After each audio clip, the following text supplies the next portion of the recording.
Translation: O greatly learned one, kindly eradicate all my doubts and let me know of all that I have inquired from you from the beginning to the end. Purport: Vidura asked all relevant questions of Maitreya because he knew well that Maitreya was the right person to reply to all the points of his inquiries.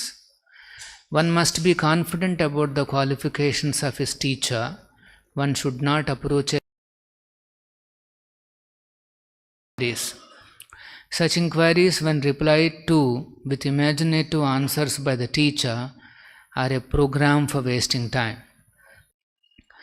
So today we are starting one must be confident about the chapter 10, divisions of the creation.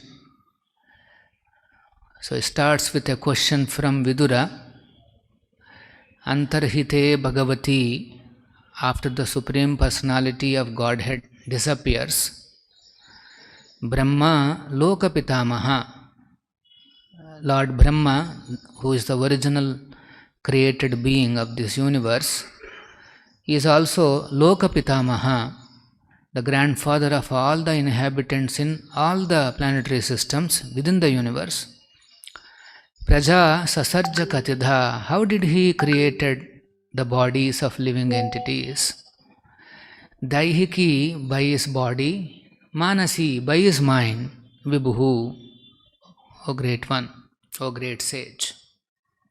So this is an interesting question. It dismantles one of the biggest diseases in the scientific community. And what is that scientific community's theory about the created beings? It is Darwin's theory.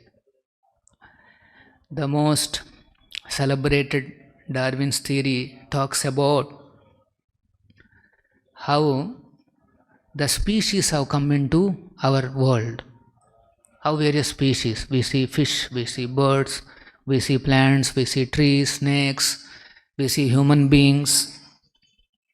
So Darwin has created a theory, a speculative theory, that originally the life began from a simple structure called single cell structure, amoeba. And then through some mystical mutations and selection process, that single cell has evolved into complex forms like the forms that we see today. And he says it took billions and billions of years for this evolution to take place. This is Darwin's theory. And then the whole scientific community rallied behind this theory and supported this version that yes, this is how the species have evolved. Sometime back, the National Geographic Society, it once again came heavily on this topic and said that yes, what Darwin said is correct, and supported this version. Any other doubts should be kept to rest. Of course, from the beginning, all the religious groups are opposing this theory. National Geographic Society, because it doesn't accept any creator. It says the living entities evolve themselves. Through some circumstances, it changed a little bit like this, little bit like this. Those changes are taking place. And finally, they have become complex forms that we see today. And they have published some interesting pictures to explain the Darwin's theory. They were showing how amoeba is trying to swim like a fish, and that's how it became fish. And then there's one more cartoon where it's all like Disney cartoons. It's a scientific society supposed to be, and then they published this. And then a fish is trying to be flying and breathing and trying to fly and all that. Pure cartoon. And no science. There is no proof to prove any of these cartoons. It's a pure cartoon. But cartoon show, and then they're saying how religious groups are simply telling something which is actually cartoon. They say we are cartoon and we say they are cartoon. So this is the problem. So here you can see here, Vidura, he knows very well how the creation has come about of all these divisions. Praja sasajja katidha. Actually, this one shloka dismantles all these theories which are haunting the scientific community. We all read this Darwin's theory in our earlier days in our physics books and this and that. Fortunately, it has not got into our psyche or our head. So that's why most of the Indians, they still believe in God. So there is no proof that a single cell amoeba exists in the beginning of the creation. There is no proof. Charles Darwin, he could not explain how that single cell came into existence, where it has come from. That he could not explain. He says, long ago there was an amoeba. That is his story. And then it somehow became fish and then breathing. And other than that, there is no scientific proof. Actually, I remember we all went through this phenomena during COVID. When the virus broke out first time in 2019 December or Jan 2020, we heard that somewhere it is came up. The first question of everybody is, okay, what is this virus, and then how it is going to impact us? Obviously, no. So the first challenge for the scientists was to understand this species, which is now, coming up in the society. Everybody is trying to understand. And then I remember when some of the Indian companies, they are able to isolate the virus. That means they are able to now specifically say, yes, now we have virus with us. Because first of all, you have to catch what it is, and then analysis what it is and this and that. So they isolated the virus. They started analyzing how it behaves, what is this, whatever those technical jargon, trying to understand the species. It took so much time. And then based on the virus, the vaccines have come about, and they have no idea whether that will work or not. A massive experimentation has been done. The whole humanity went for it because there is no other option. So just to understand one simple virus, so many scientific brains put together, they could not understand what is its behavior and this and that. Such a complex it is. Yes, it is mutating. Year after year you will see it changes. You find a virus for this particular version, it changes and comes back as something else. Delta 1, Delta 2, 2.1, 2.2, like that. You see there is a mutation is happening.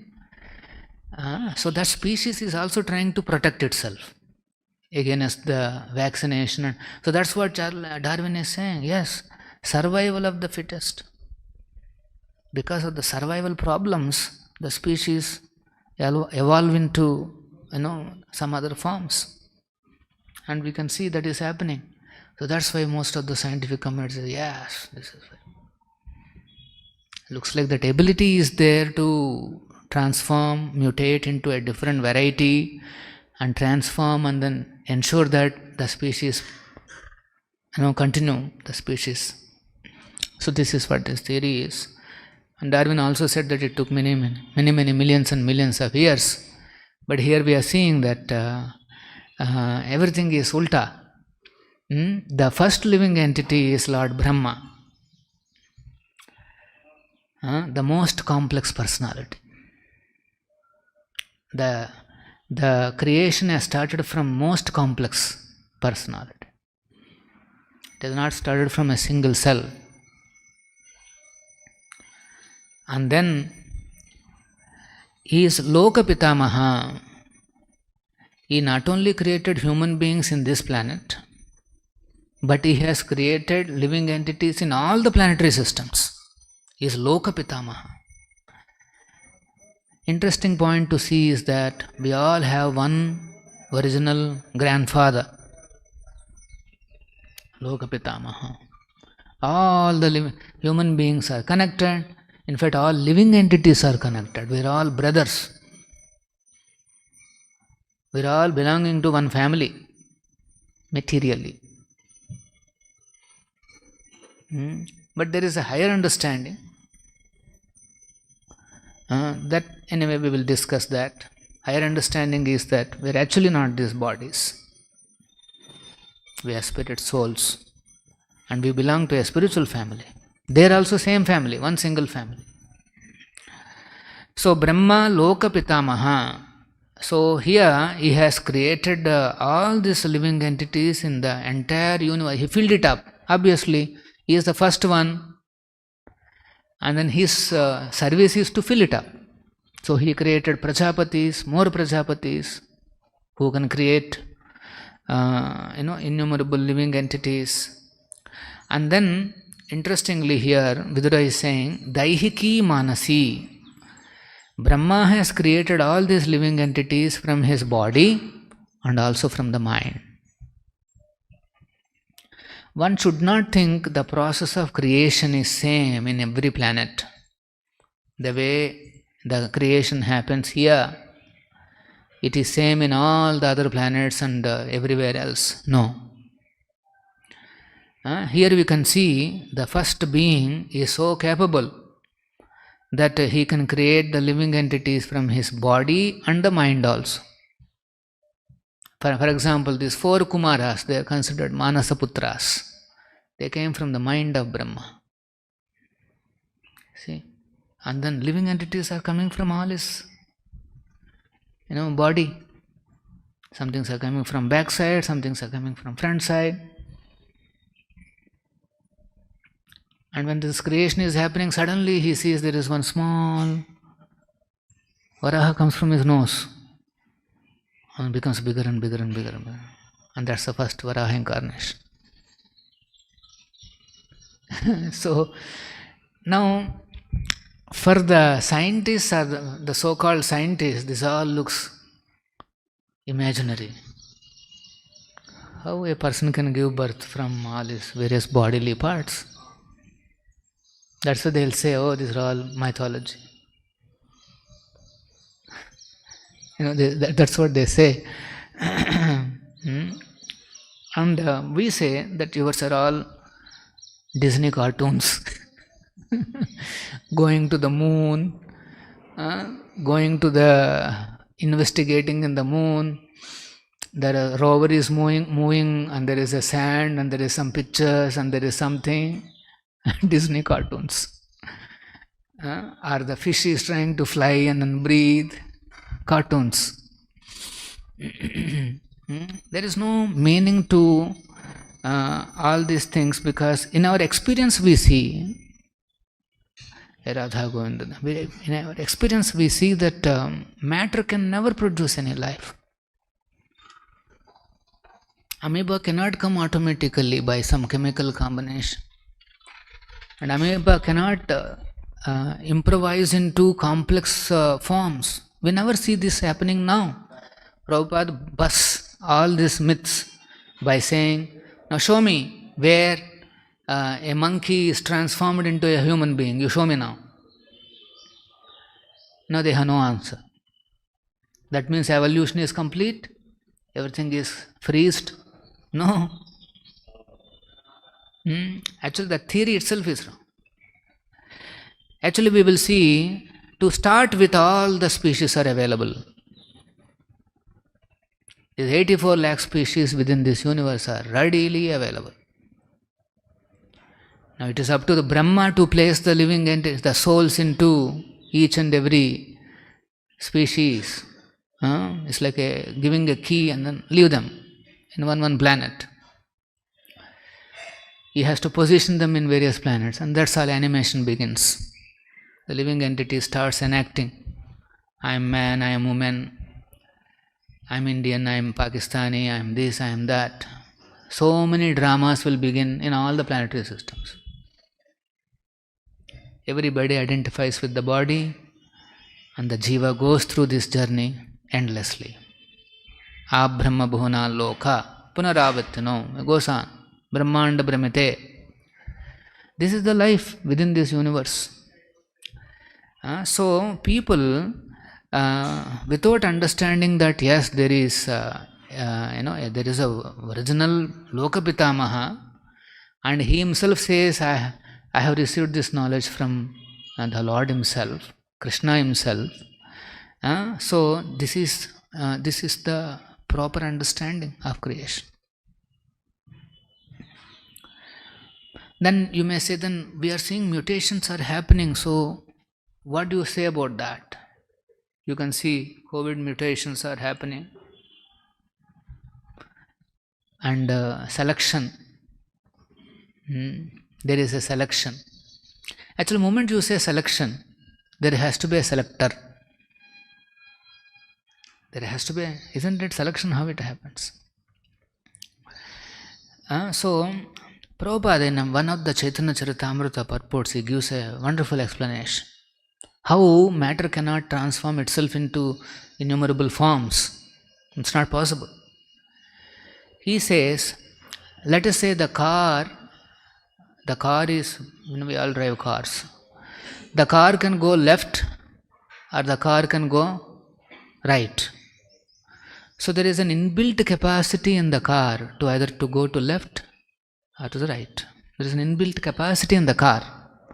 But that doesn't mean that the car itself will take a decision of how to take left or right. That decision will be taken by a driver inside. So scientists, what they are seeing, car is taking left, car is taking right. It is able to transform. It is able to, according to mutation, whatever they say. So the bodies have certain capabilities inbuilt. So that doesn't mean that it is happening automatically. The matter itself is doing everything on its own and there is nothing else required. No. There is a driver, there is a director, there is a selector. Madhyakshena, Krishna says, that is he who does all this, how this Prakriti is running. And then we can see here, Praja Sasarja, all living entities have come about, and Brahma has created from his body and mind.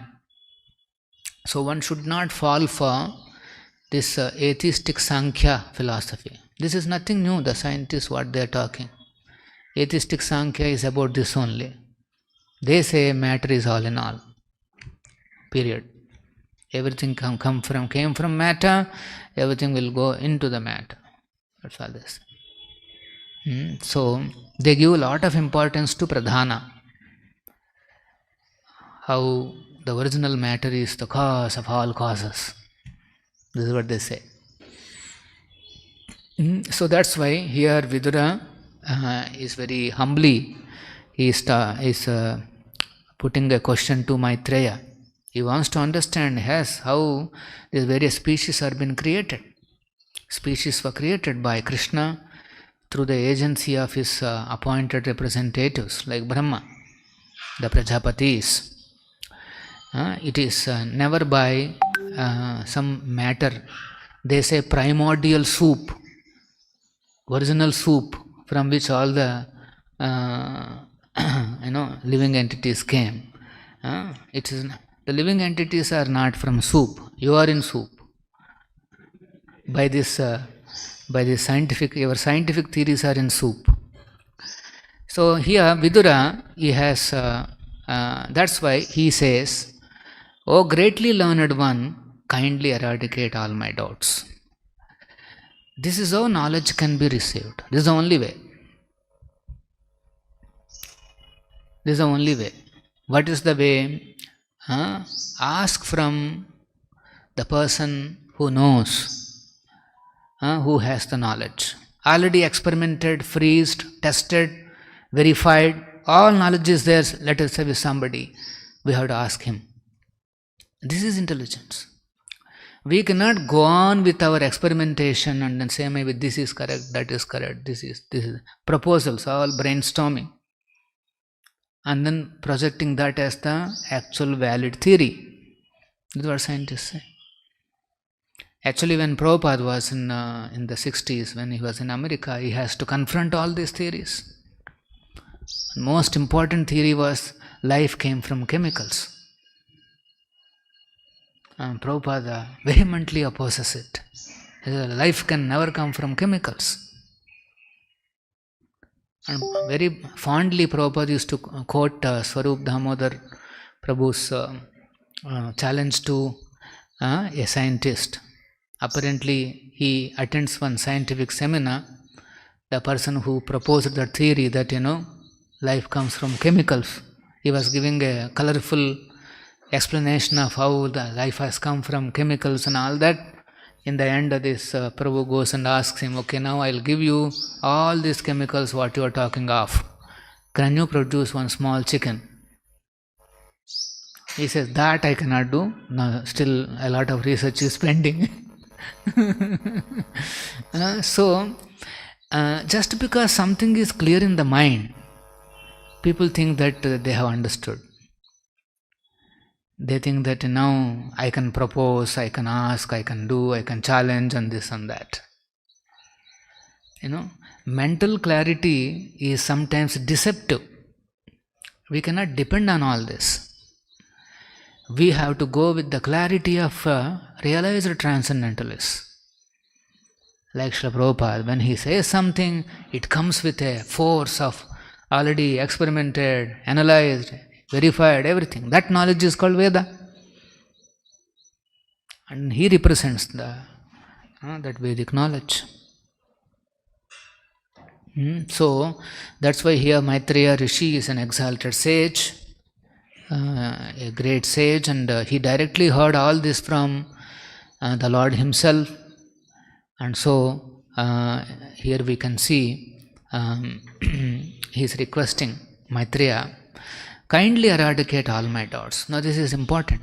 When we have a bona fide spiritual master, a disciple should be very eager to eradicate all his doubts. He should not hesitate to confront his own doubts. One should know that the doubts are like enemies. They are like demons.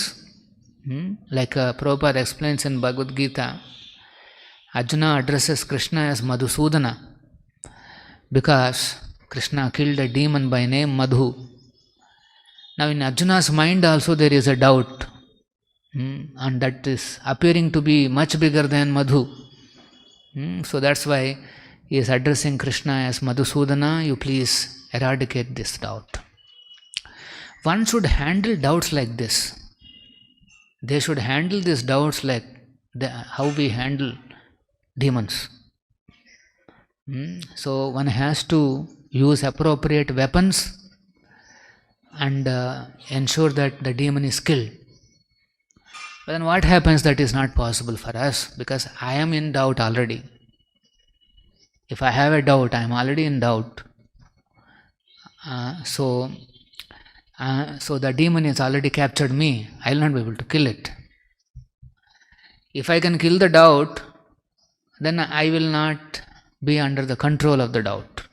Understood? So that means I need help of somebody else. The spiritual master or our other Vaishnavas, our seniors. We should go and ask, Prabhu, this is what I am feeling. This is the doubt.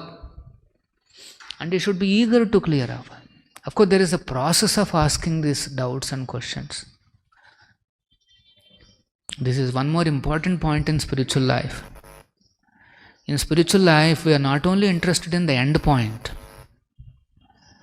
Let us say a number of views, or some money, or some followers, or something, there are so many end points are there.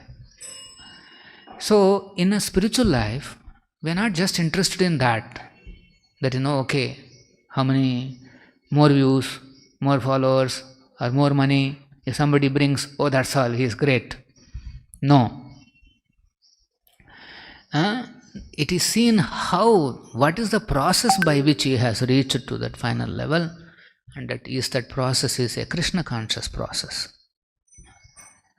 While doing all these things, is he adhering to the rules and regulations or the framework that has been given to him? And also, while adhering to all these things, is he dependent on Krishna? This is the progress. In spiritual life, it's not that somebody brings some. For example, somebody was saying that Prabhu, number of views can be enhanced. If you can give me a budget, we can easily get some 10,000, 20,000, 30,000 views for each and every video of ours. So, we are not into that.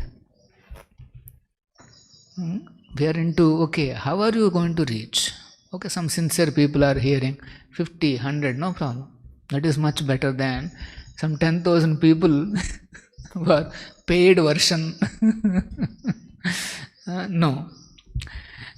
So that's why it is very important. It is not just, okay, somehow you make somebody, join, or you somehow get some money, or somehow increase views, and this. No. We are not just interested in that, because ultimate result is, after all, not in our hand. How can you claim that you got it, all these things? You cannot even claim that. What you can claim is, during the process, how are you taking it? Your consciousness, your dependence on Krishna, that is same. For example, here the questioner is asking Prabhupada, show me Vishwarupa. And Prabhupada is saying, no, I am not Krishna, I cannot show you Vishwarupa. Then he is saying, but Krishna has given you the title of Guru. He says, yes. That much I can claim. That is, Prabhupada says, taking this as his service, that is his service. And he is saying, I cannot show you any Vishwarupa because I am not that powerful. But I can tell all the rascals that Krishna is Bhagavan. So, I am only a peon. See, he knows his position. He knows his position. He is feeling that I am very insignificant. Somehow, I got this order, this service. By Krishna's mercy, I will be able to execute this. I can preach. And Prabhupada has asked for empowerment from his Acharya, from the predecessor Acharyas. He used to beg empowerment, please give me, please empower me so that I can fulfill my Guru's order. And then you see his life, always Krishna, Krishna, Krishna. This is the progress. Finally, Prabhupada has achieved something which an ordinary person can never ever think of achieving. His story always remains the evergreen superhero story. It appears unbelievable actually, that one single person at the age of 70 could achieve such magnificent things. But what is more beautiful is how he has reached to that magnificent result. How he depended on Krishna, never become disappointed. Everything he saw as Krishna's mercy only. See, that is what is important. How you are doing, with what consciousness you are doing, that is more important. That is more important. And what is that consciousness should be? We should be Krishna conscious. We should develop love at the end of all our services. No, this is for Krishna, so I have to do it carefully. See, that feeling is different from, no, there is a money, or there is some number of views, or there is something, so I have to get it, then I will become this, I will become that, I will become popular, I will become this. That is a very poor way of doing our services. See, this is Krishna's service. So nicely I have to do that. Krishna should be smiling at me. My Guru should be smiling at me. This is the mood of a devotee. In the absolute terms, we are not dependent on this agency, this donor, or this person, or this and that for our money. We are purely dependent on Krishna. But because we are in this material world, there has to be an initiative from our side. We have to serve. Nobody can be free even for one moment. We have to do. So that service when we do with love for Krishna. My Lord, I am dependent on you purely. Wherever you take me, wherever you ask me to go, I'll go. And then by this process, Prabhupada is expanding Krishna's glories to more and more people, these atheistic people. This is the beauty. The jivas who are doing Brahmanda Brahmite, they're suddenly coming in touch with Krishna. Even if they eat just little kaja, a preacher gives or somebody gives, he is touching Krishna. Because this is Krishna Prasad. Isha Sangha, Bhagavatam says this is Isha Sangha. Isha means Krishna. So, that is the purpose. Krishna, he wants to see that more and more people get benefited by this. And so, he gave us an opportunity for all of us so that we can approach people and then we can give all these things. And when he sees that the devotees are sincere and as a team they are all working very nicely, cooperating with each other, and then with love they are serving, then Lord will give the results. He will ensure that. Sometimes he may not give results, so we should not think that, okay, there is something lacking. No, for whatever reason we don't know. If Krishna gives, he doesn't give. Is that way is transcendental autocrat. Devotees have to, go on. They have to accept those situations and they have to go on. We will try only our best. If something doesn't come, we are not going to give up on Krishna consciousness, because the actual thing that we are supposed to progress or evolve is in our consciousness. Yes, this is for the Lord.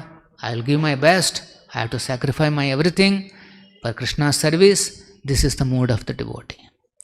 And then, so once he does that, automatically things will come, and then he will fulfill all the desires of the devotees. Whatever desires are there, it will be fulfilled. But what is driving you, that should be clarified, that should be careful. That's why here Vidura is carefully asking, my Lord, O greatly learned one, please clarify all my doubts. This is a very important mission of us. We'll always have doubts. Some devotees, they will have a lot of questions and then they will try to find answers. That is good. That desire to become free from doubt and develop faith on Krishna, these are all very important. Ultimately, what counts is our faith on the Lord. Faith on Krishna. Based on that, you will be called a Uttamadhikari or a Madhyama or a Kanishta. That's all. Just one parameter, faith. Uttamadhikari like Prabhupada has got absolute faith, unshaking faith, and that you can see in his activities. So, we have got fortunately a Uttamadhikari Guru, and one has to be serious to ensure that all his doubts are clarified so that he can become more attached to Krishna, more attached to his service, and then become successful at the end of his life. Any questions? Shri Prabhupada ki jai. Srimad Bhagavatam ki jai.